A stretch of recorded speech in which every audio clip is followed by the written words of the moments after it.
Bonjour à tous, bienvenue sur le blog des nouvelles technologies. Je suis au Mobile World Congress et je suis sur le stand de Xiaomi. Pour ceux qui ne connaissent pas, c'est tout simplement un constructeur chinois qui va s'imposer un peu plus profondément en Europe parce que ils vont lancer tout simplement des boutiques. Aujourd'hui on retrouve une boutique à Barcelone, mais on a également des boutiques qui vont arriver notamment sur Paris. Le produit phare de la marque, c'est ce Mix 2, donc c'est tout simplement le successeur du Mix 1, donc voilà, rien d'extraordinaire. On va avoir des rumeurs comme quoi il y a un Mix 2S qui va être prochainement annoncé, mais pour l'instant cela reste le flagship de la marque. Donc ce smartphone se distingue, comme vous le voyez, par son écran. Xiaomi est l'un des premiers constructeurs à avoir adopté en fait le full display comme on l'appelle aujourd'hui en façade, donc vous allez retrouver un écran. Il mesure 151,8 mm de haut, 75,5 mm de large et il a une épaisseur relativement fine puisqu'on est sur une épaisseur de 7,7 mm. Son poids est plutôt correct, on est sur un poids de 185 grammes, donc il ne vaut pas tous les flagships que l'on peut avoir qui sont extrêmement fins, mais il reste quand même très agréable. En façade, donc, vous retrouvez cet écran, un écran de 5,99 pouces, donc on est vraiment proche du 6 pouces. On a une résolution de 2160 x 1080 pixels et on a donc ce ratio 18/9, donc qui aujourd'hui est devenu quelque chose de courant et qu'on retrouve un petit peu sur ce smartphone. En termes de puissance, vous allez retrouver une puce, c'est la Snapdragon 835, donc c'est le dernier processeur 2017 en tout cas de chez Qualcomm. Aujourd'hui on arrive avec des processeurs Snapdragon 845. Nul doute que l'évolution du Mix 2S va être avec ce Snapdragon 845, mais pour l'instant on retrouve ce processeur. On a également 8 Go de RAM et 128 Go de stockage.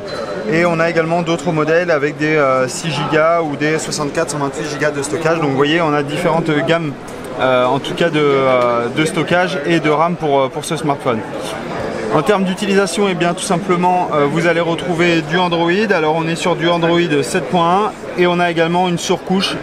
Pour ceux qui ont déjà utilisé un smartphone de la marque, vous serez habitué à celle-ci. Alors elle peut être déroutante puisque c'est une surcouche qui reprend un petit peu, enfin même beaucoup, l'idée d'iOS. Donc vous allez notamment naviguer comme ceci entre les écrans. Vous n'allez pas avoir le tiroir d'application comme on a l'habitude de retrouver sur Android, mais néanmoins vous allez retrouver tout l'écosystème de Google et également des applications de la marque qui sont directement intégrées, et notamment le Mi Store, donc qui est la boutique d'applications de la marque. En termes d'esthétique, ce smartphone est plutôt sexy. Donc vous allez ici avoir l'écran, comme je l'ai dit, en façade. Vous allez également retrouver la caméra qui a un positionnement un petit peu particulier puisqu'elle se retrouve en bas à droite, donc c'est un petit peu déroutant au premier abord.